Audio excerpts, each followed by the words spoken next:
Hi, this is Yunsha Liu. Today is September 15th, 2024, Sunday evening. I'm going to do a presentation about last week's Module 1, A Concept of Health. And this is the topic that will be covered during the presentation. The first one, and here's nothing on the back. The first one is the disease definition.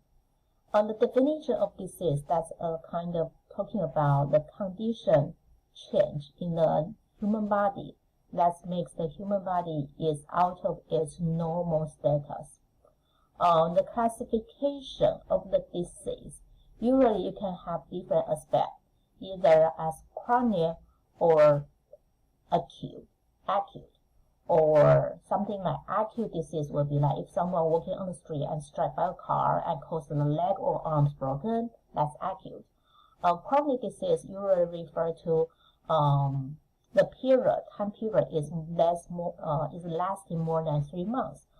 Something like, for example, my mom has asthma since she was young, so that's a chronic disease. Another classification could be the infectious. Infectious is like the human body is invaded by an organism, such as virus or bacteria.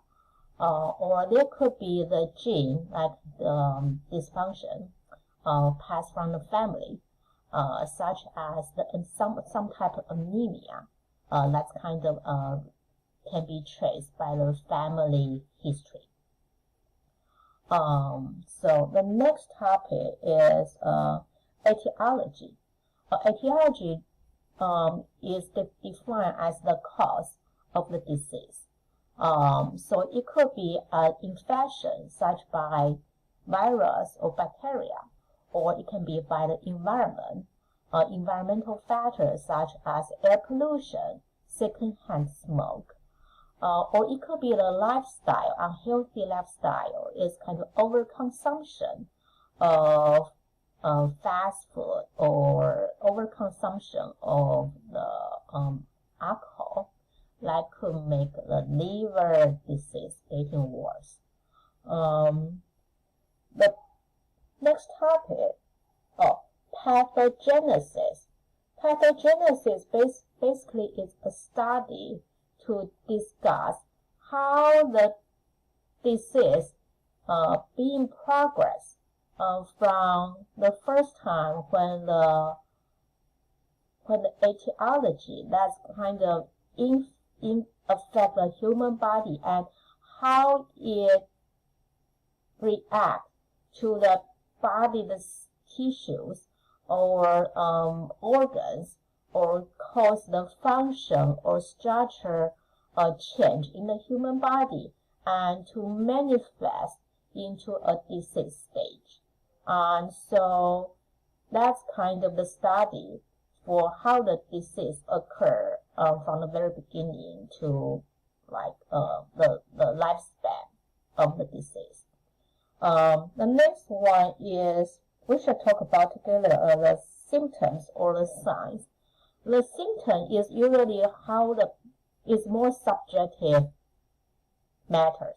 It's how the patient they feel, or the patient they describe how they feel about the abnormal condition in their body, such as the pain sensation, it's sharp, it's dull, or it's patient feel hot or cold, the chilly or fever. But as a physician, those describe subjective from the patient.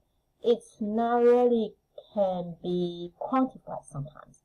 So if something can be quantified or be measured, that could be the sign. Sign will be the temperature that's measured, and so okay, you have fever. So that's an example. The next one is, okay, so sign is more objective matter. Symptom is subjective. And the next one is syndrome. The syndrome complications probably we can talk about them together. But before that, I want to talk about the diagnosis. The diagnosis is a scientific way that the physician uses the diagnosis test to define what's the disease for that patient.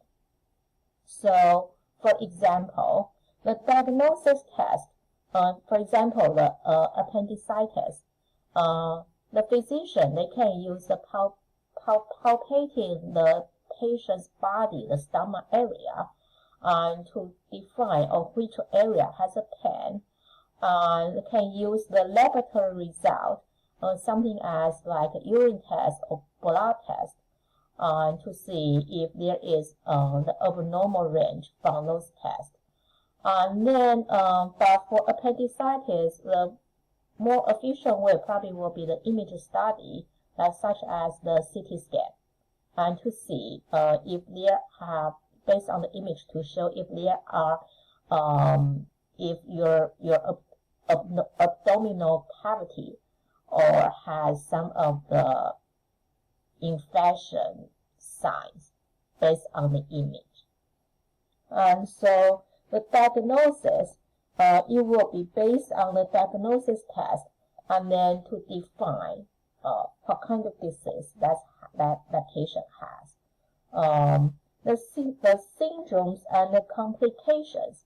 Syndromes is about the complications of the disease conditions. So, for example, if someone has a pain sensation due to the appendicitis, and the complication will be if the appendix burst, and so it will cause the abdominal cavity that has infection, or even though there could be a mass around the surrounding tissues, and so the patient will feel the pain, or even though after the surgery for the treatment, some patients still feel uncomfortable about their stomach. They still have ongoing pain sometimes. So that's the complications. And the syndrome is just a different complication from the conditions. So if the appendicitis does not treat, the patient will eventually go with the complications. And the next one we cover, we cover syndrome diagnosis test complication. Okay, the last one will be the prognosis. Prognosis basically is just like a prediction based on the patient's medical history and based on the diagnosis test, and to predict how well the recovery will be, and how soon or how bad the recovery can go. It can be even go better, or if it's cancer, if it's a bad cancer, and what's your expectation for your lifespan. Or if you take the medication, you take the pain pill, or if you have a surgery, then, again, going back to appendicitis, if you have a surgery and you follow the doctor's instruction to take the painkillers, and then follow the schedule for the following up of the treatment, or and then, so that's what is bad. You will have the good prognosis. However, if you don't listen to the doctors and you don't want to have the surgery to remove your appendix, then you will continue to experience the pain, and then eventually, you will go to the complication, and it can be life-threatening. Okay, so this is my presentation today for the concept of health. Thank you.